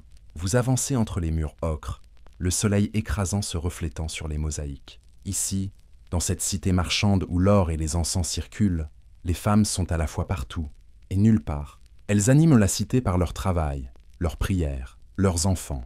Mais dans les chroniques, elles n'existent presque pas. Et pourtant, sans elles, Carthage n'aurait jamais eu d'âme. Dans les maisons des riches marchands, vous apercevez les épouses vêtues de soie, les bras ornés de bracelets d'or. Elles veillent sur la maison, surveillent les servantes, gèrent les repas, les vêtements, les finances domestiques. Ce sont les gardiennes du foyer, les piliers invisibles de la richesse familiale. Leur autorité s'exerce dans les murs clos, mais leurs décisions font battre le cœur de la cité. Une épouse carthaginoise peut faire ou défaire la réputation d'un homme, décider d'un mariage, influencer les alliances, mais toujours dans l'ombre, sous la loi des dieux et des hommes. Dans le quartier des artisans, Les femmes du peuple travaillent sans relâche. Certaines tissent, d'autres fabriquent des poteries, d'autres encore vendent des fruits sur les marchés. Elles parlent fort, négocient, rient, prient, pleurent. Vous sentez dans leurs gestes la même force que dans celle des épouses nobles, une énergie farouche, une dignité tranquille. Elles sont les fondations vivantes de Carthage, mais nul ne les célèbre. Pas un temple, pas une stèle, pas un champ pour elles. Et pourtant, leurs mains ont tissé la toile de la ville autant que les pierres des ingénieurs. Mais c'est dans les temples que le pouvoir des femmes se fait le plus mystérieux. Vous pénétrez dans un sanctuaire dédié à Tanit, la grande déesse mère, protectrice de la cité. L'air y est épais d'encens et de prières. Des prêtresses vêtues de blanc déposent des offrandes, chantent des hymnes, interprètent les signes des étoiles. Elles n'ont pas d'époux, pas d'enfants. Elles appartiennent à la déesse. Leur regard est grave, presque inhumain. On dit qu'elles conseillent les magistrats, qu'elles entendent la voix de Tanit elle-même. Vous comprenez que ces femmes, bien que cloîtrées dans le mystère, détiennent un pouvoir que même les rois craignent. Le pouvoir de parler au divin. Mais ce pouvoir a un prix. Les prêtresses vivent dans la pureté et la solitude. Elles ne rient pas, ne pleurent pas. Leurs visages sont figés dans la dévotion. Leur vie n'est pas vraiment une vie, c'est un devoir. Et dans leurs yeux, vous lisez une fatigue ancienne, celle de générations de femmes qui portent le poids du sacré sans jamais en recevoir la gloire. Dans les rues de Carthage, les femmes ordinaires passent sans bruit. Certaines portent des amphores, d'autres tiennent leurs enfants par la main. Leurs visages sont voilés, non par pudeur, mais par nécessité. Dans cette cité d'hommes, la discrétion est une forme de survie. Pourtant, derrière chaque voile, il y a des pensées, des rêves, des colères. Vous croisez le regard d'une femme sur le marché. Il est direct, brûlant, insoumis. Et dans ce regard, vous voyez une vérité que les lois ne peuvent étouffer. Celle d'un esprit libre, enfermé dans un monde d'ordre et de Dieu. Parfois, le soir, dans les cours intérieures, les femmes se rassemblent. Elles allument des lampes, se racontent des histoires, chantent des berceuses. Leurs voix s'élèvent dans la nuit, douces et puissantes. Ces chants ne parlent pas de guerre ni de commerce, mais de mère, de lune, de maternité, d'amour et de perte. C'est là, dans l'intimité des foyers, que Carthage montre son vrai visage, celui d'une cité qui vit, non pas par ses conquêtes, mais par ses mères. Car la véritable force de Carthage, vous le sentez, n'est pas dans ses armées, ni dans ses navires. Elle est dans ces femmes silencieuses, dans leurs gestes quotidiens, dans leurs prières qui montent sans qu'on les entende. Elles ne dirigent pas la cité, mais sans elles, rien ne tiendrait debout. La nuit tombe sur Carthage. Les torches s'allument une à une, dessinant sur les murs des ombres longues comme des souvenirs. Vous marchez dans une ruelle étroite où des femmes replient leurs étoffes, ferment les étals, ramènent leurs enfants à la maison. C'est à cette heure-là que la cité dévoile son autre visage, celui des silences, des secrets, des voix retenues. Le jour appartient aux hommes, mais la nuit, c'est le royaume des femmes. Dans les demeures riches, les épouses se retrouvent seules. Leurs maris sont partis au port, aux affaires ou en voyage. Elles attendent, parfois des semaines, parfois des mois. La patience devient leur seul pouvoir. Elles apprennent à se taire, à sourire, à tout voir sans rien dire. Dans les cours intérieures, elles s'occupent des enfants, tracent des prières sur les murs, surveillent les servantes. Mais sous cette façade calme se cache une intelligence vive. Vous le sentez, ces femmes savent tout, les affaires de la maison, les dettes, les maîtresses, les rumeurs. Elles ne dirigent pas, mais elles influencent. Leur autorité se glisse dans les interstices du pouvoir. Pourtant, leur liberté est une illusion. La société carthaginoise, dominée par les dieux mâles et les marchands, leur impose des limites invisibles. Elles ne peuvent pas assister aux assemblées, ni participer au commerce, ni hériter librement. Leur destin est tracé dès leur naissance. Être épouse, mère ou prêtresse. Certaines s'y résignent, d'autres non. Vous entendez, dans les murmures des marchés, les échos de quelques rébellions discrètes. Une femme qui refuse un mariage arrangé, une autre qui dissimule ses revenus, une troisième qui enseigne à sa fille à lire les symboles des temples. Des gestes minuscules, presque imperceptibles, mais c'est souvent ainsi que naissent les révolutions. Dans les campagnes, les femmes vivent encore plus durement. Elles travaillent la terre, portent l'eau, nourrissent les bêtes. Leur peau est brûlée par le soleil, leurs mains couvertes de callosité. Mais dans leurs chants, le soir, il y a une fierté farouche. Elles parlent de la terre comme d'une sœur. Leurs voix résonnent dans la nuit. Ce sont les seules à raconter le vrai visage de Carthage, celui du peuple. Vous comprenez que ce sont elles, bien plus que les généraux ou les rois, qui portent la mémoire vivante de la cité. Et puis il y a les femmes qu'on ne voit jamais, celles des temples interdits, celles dont les noms sont effacés. On raconte qu'à certaines époques, des femmes furent choisies pour des sacrifices rituels à Tanit, la déesse suprême. Personne ne sait si c'est vrai. Les prêtres démentent, les murmures persistent. Mais cette rumeur, qu'elle soit vraie ou non, dit une chose. À Carthage, la femme est à la fois sacrée et menacée. Elle incarne la vie, mais on la craint pour son pouvoir sur la mort. Un soir, vous passez près du temple. Vous entendez une prière chuchotée, presque inaudible. Une prêtresse est agenouillée, seule devant l'autel. Son voile blanc glisse légèrement, dévoilant son visage. Il est jeune, mais ses yeux sont anciens. Elle parle doucement à Tanit, comme à une confidente. Sa voix tremble, non pas de peur, mais de lassitude. Vous réalisez alors que même celles qui sont censées incarner la divinité ne sont pas épargnées par la solitude. Leur foi est une chaîne invisible, dorée mais lourde. À Carthage, tout est mesure, hiérarchie, devoir. Mais les femmes, dans leur silence, ont inventé un autre langage. Elles se parlent à travers les gestes. Un pain partagé, une main posée sur une épaule, un regard furtif au marché. Elles tissent entre elles un réseau invisible, une solidarité muette. Et c'est peut-être là que réside leur plus grand pouvoir, celui de durer, de se soutenir, de transmettre. Car quand Carthage brûlera, quand Rome viendra réduire la cité en cendres, ce ne seront pas les généraux, ni les marchands dont on se souviendra le plus. Ce seront ces femmes, celles qui auront caché les enfants, soigné les blessés, protégé les dieux dans des amphores enterrés sous la terre. Leur courage n'a pas laissé de statue, mais il a traversé les siècles. Et dans les ruines de Carthage, si vous tendez l'oreille, vous pouvez encore entendre leur voix, portée par le vent, douce, fière, indestructible.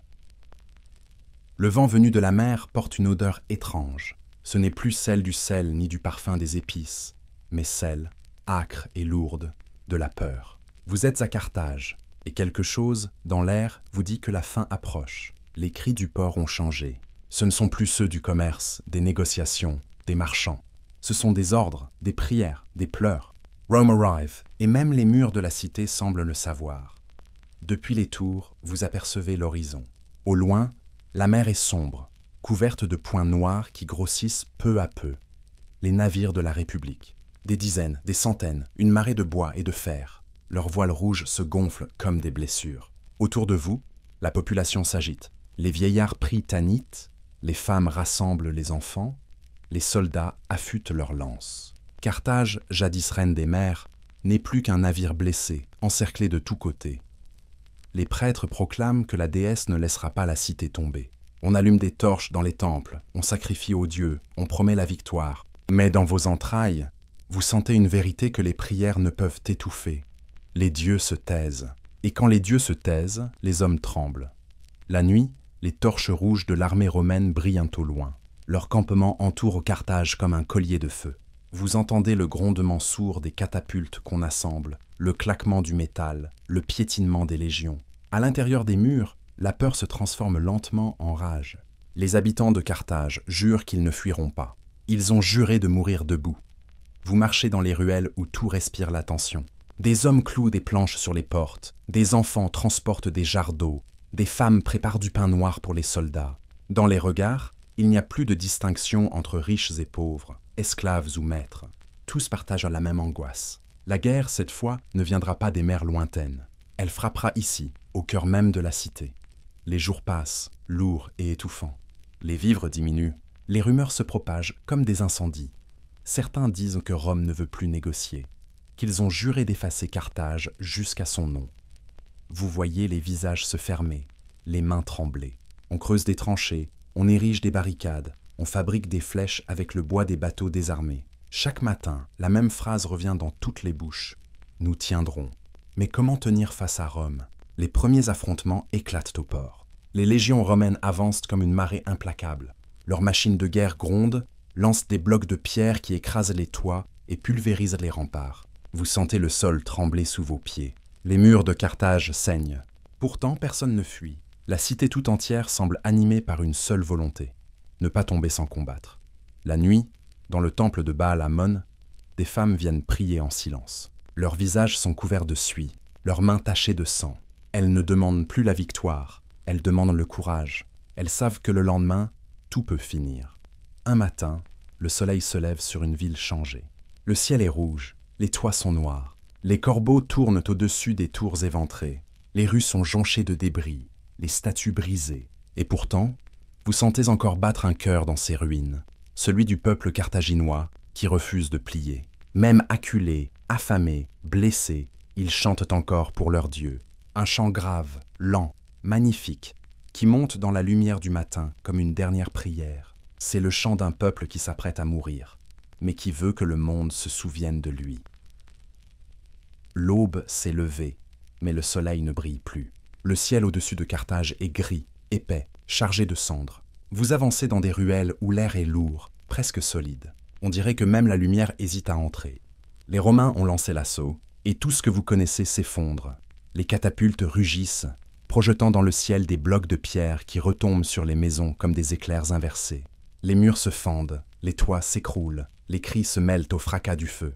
Vous courez, sans savoir où aller. La ville tremble comme un animal blessé. Les soldats carthaginois, épuisés, combattent jusqu'à la dernière flèche. Certains montent sur les tours, d'autres se battent dans les rues, à main nue. Vous les voyez tomber un à un, sans cri, sans plainte, comme s'ils savaient depuis toujours que ce jour viendrait. Les Romains progressent, méthodiques, implacables. Leurs visages sont couverts de suie, leurs yeux brûlent d'une flamme froide. Ils avancent maison par maison, brûlant, pillant, écrasant. Derrière eux, il ne reste que des cendres. Les temples s'effondrent. Les statues de Baal et de Tanit se brisent en morceaux. Le marbre éclate, les mosaïques se noircissent, les colonnes s'effritent. Et vous, au milieu de tout cela, vous sentez une odeur que vous n'oublierez jamais, celle du monde qui meurt. Dans les rues, les femmes rassemblent les enfants.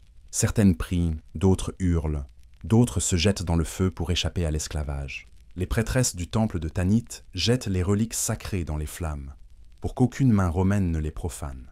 Elles se tiennent droites, leurs voiles déchirés, leurs yeux clairs. Elles savent qu'elles vont mourir, mais elles veulent que leur Dieu meure avec dignité. Vous traversez la place du marché, désormais un champ de ruines. Là où autrefois s'échangèrent les épices, les métaux et les bijoux, il n'y a plus que des corps. Le vent soulève la poussière, mêlée de cendres et de larmes.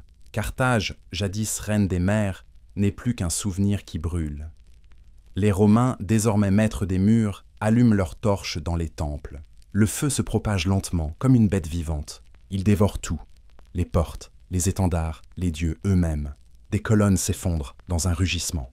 Les flammes lèchent les tours, grimpent jusqu'au ciel. Vous levez les yeux.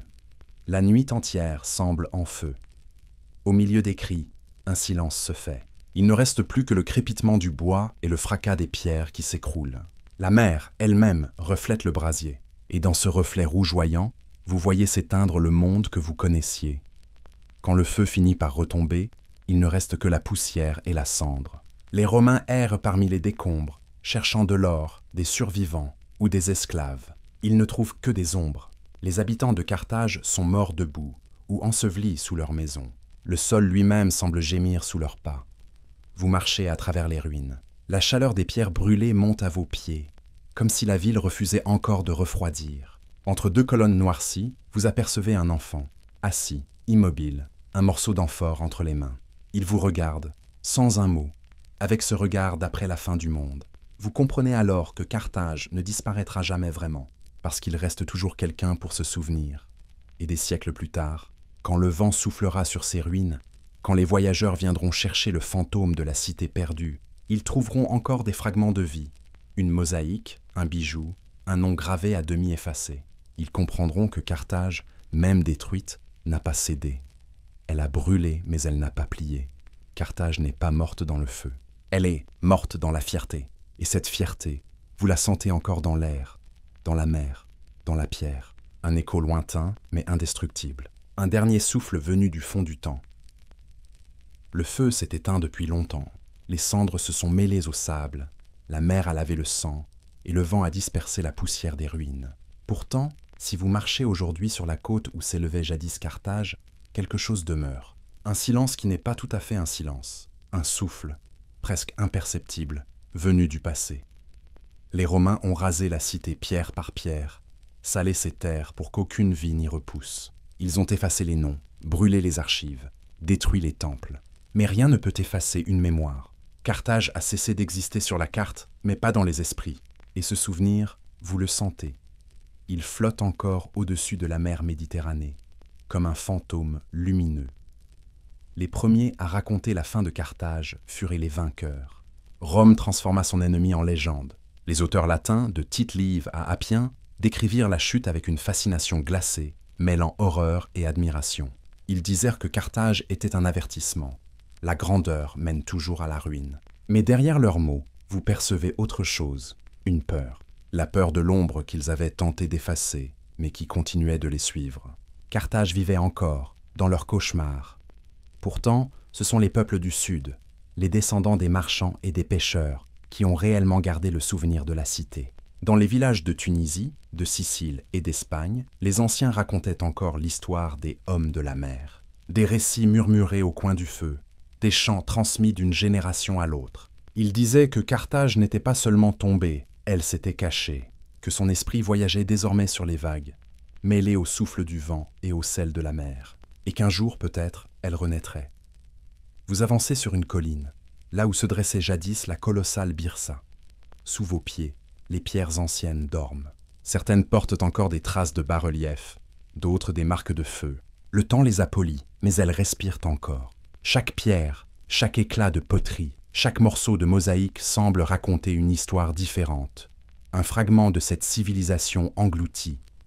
Carthage, vous le comprenez, n'était pas qu'une cité, c'était une idée, celle du commerce, du voyage, de l'ouverture vers le monde. Les Carthaginois avaient bâti des routes maritimes jusqu'aux confins de l'Atlantique. Ils avaient rapporté des épices, de l'ivoire, de l'or, des cultures et des dieux étrangers. Et même si leurs temples ont disparu, leurs routes, elles, existent encore. Dans les ports modernes de la Méditerranée, dans les marchés de Tunis, dans les senteurs du cumin et de la myrrhe, Carthage vit encore, discrète, mais présente. Des siècles plus tard, les érudits arabes redécouvriront les ruines. Ils y verront les vestiges d'un peuple ancien, habité par les étoiles et la mer. Certains affirmeront même que les âmes des anciens Carthaginois veillent encore sur la côte, guidant les marins à travers les tempêtes. C'est peut-être une légende. Mais en foulant cette terre, vous sentez, vous aussi, cette présence. Un souffle ancien, profond, indomptable. Dans les bibliothèques du monde romain, dans les récits des voyageurs, dans les chroniques des moines du Moyen-Âge, le nom de Carthage revient sans cesse. Comme une blessure qu'on gratte, une plaie qui ne guérit pas. Même détruite, la cité continuait d'exister dans les mémoires de ses ennemis. Car c'est là le paradoxe. Rome avait voulu effacer Carthage, mais en la détruisant, elle lui avait offert l'immortalité. Les siècles passent, mais le mythe se renforce. Dans l'imaginaire collectif, Carthage devient le symbole de la grandeur brisée. La cité des rois du commerce, des temples d'or et de sang, devient celle du courage face à l'inéluctable. Et à chaque époque, des voix se lèvent pour la défendre, pour dire qu'elle n'était pas seulement une ennemie, mais une lumière différente. Quand vous contemplez aujourd'hui la mer, vous voyez ce qu'il voyait, cette étendue infinie qui relie les peuples plus qu'elle ne les sépare. Les vagues qui viennent s'écraser sur les roches de Carthage portent encore ce message. Rien ne meurt vraiment, tant qu'on s'en souvient. Les siècles ont passé, et pourtant, Carthage respire encore. Sous les collines brûlées de la côte tunisienne, sous les oliviers, sous le sable qui recouvre les ruines, le cœur de la cité bat toujours, lentement, mais obstinément. Vous sentez ce pouls invisible, comme une vibration dans la terre, un écho du passé que rien ne peut étouffer. Après sa chute, Carthage a cessé d'être un lieu pour devenir une idée. L'idée qu'aucun empire n'est éternel, l'idée que la grandeur attire la jalousie et la peur, et surtout l'idée que même dans la destruction la plus totale, il reste la mémoire. C'est cette mémoire, plus forte que les pierres, qui a traversé les siècles pour venir jusqu'à vous. Les Romains eux-mêmes, ivres de leur victoire, ne purent échapper à son fantôme. Ils reconstruisirent la ville, plus tard, sur les ruines mêmes qu'ils avaient brûlées. Mais les voyageurs romains racontaient qu'à la tombée de la nuit, des voix s'élevaient entre les colonnes effondrées. Des murmures, des pleurs, parfois des rires. On disait que les esprits des anciens Carthaginois erraient encore, refusant de quitter leur terre. Certains soldats juraient avoir vu, dans la lueur des torches, des silhouettes drapées de blanc, regardant la mer, silencieuse. Au fil du temps, le mythe a grandi. Les poètes, les philosophes, les peintres ont redonné à Carthage une existence. Les uns y voyant la tragédie d'un peuple noble, d'autres l'arrogance punie des puissants. Mais tous, qu'ils soient romains, arabes, français ou tunisiens, ont ressenti le même vertige, celui d'une ville qui, même morte, continuait de parler. Dans les siècles qui suivirent, les ruines furent redécouvertes, explorées, étudiées. Les archéologues, penchés sur les mosaïques, y retrouvèrent des scènes de vie, des banquets, des pêcheurs, des femmes offrant des fleurs à Tanit, des marchands souriant sur les quais, des fragments d'humanité, intacts malgré les siècles, qui rappelèrent que Carthage n'était pas qu'un champ de bataille, mais une cité vivante, vibrante, pleine de rires et de couleurs. Ce sont ces visages, figés dans la pierre, qui racontent encore l'histoire mieux que les textes. Et si vous écoutez le vent, vous pourriez presque entendre leur voix, des échos mêlés, lointains, comme une conversation venue d'un autre âge. Le clapotis des vagues contre les coques des navires, le chant des marchands au marché, les cloches d'un temple, les pas d'un enfant dans la poussière. C'est tout cela, Carthage. Un souvenir si fort qu'il s'impose encore au présent. Aujourd'hui, sur les hauteurs où s'élevait la ville, les visiteurs marchent en silence. Les ruines sont paisibles, baignées d'une lumière douce. Les colonnes brisées semblent veiller sur le paysage. Et quand le soleil se couche sur la Méditerranée, l'horizon s'embrase d'une lueur dorée, semblable à celle du grand incendie. Mais cette fois, il ne s'agit plus de destruction. C'est le feu de la mémoire, celui qui éclaire sans brûler. Carthage a été vaincue, mais son héritage s'est glissé partout. Dans les routes commerciales qui unissent encore la Méditerranée, dans les langues, les croyances, les légendes. Elle est devenue un symbole universel, celui de la résistance, de la dignité face à la fatalité, et peut-être aussi celui de la fragilité humaine, ce fil tendu entre la gloire et la chute. Alors, lorsque vous quittez les ruines, le vent vous frôle le visage. Il porte une odeur de sel et de poussière chaude. Et dans ce souffle, vous croyez entendre une phrase ancienne, presque effacée. « Carthago delenda est », disaient les Romains. Mais c'est Carthage qui a eu le dernier mot, car elle vit encore dans la mémoire du monde. Et chaque fois que le soleil se couche sur la mer, chaque fois que les vagues frappent les falaises, c'est comme si la cité murmurait encore « Je brûle, donc je suis ».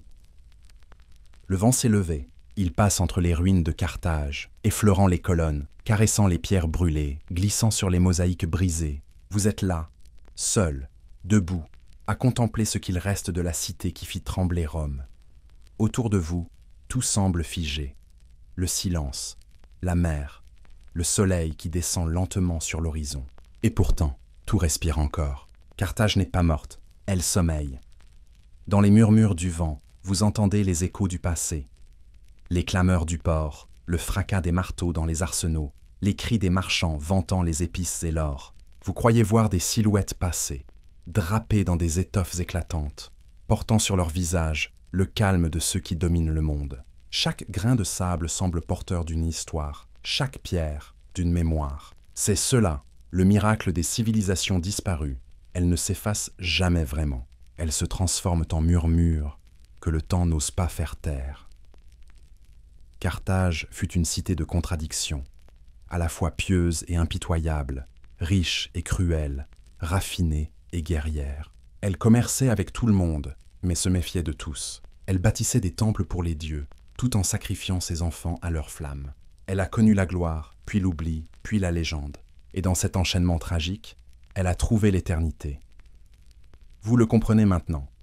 Carthage n'est pas seulement un lieu, c'est une idée. Une idée née du feu, du courage et de la mer. Elle symbolise l'équilibre fragile entre la puissance et la chute, entre la création et la destruction. Elle nous rappelle que la grandeur ne protège de rien, pas même du temps, mais elle prouve aussi qu'aucune destruction, fût-elle totale, ne peut effacer la trace d'un peuple. Les ruines, elles, parlent plus fort que les victoires. Alors, tandis que la nuit tombe, vous imaginez la cité renaître. Les torches se rallument, les navires quittent le port, les tambours résonnent sur les quais. Carthage revit, un instant, dans votre esprit. Elle se dresse, fière, immense, portée par le vent, comme une flamme qui refuse de s'éteindre. Et dans cette vision fugace, vous mesurez la force de la mémoire humaine, celle qui ressuscite ce que l'histoire a voulu effacer. Aujourd'hui, le nom de Carthage évoque à la fois la beauté et la douleur. Ses ruines sont devenues un lieu de recueillement.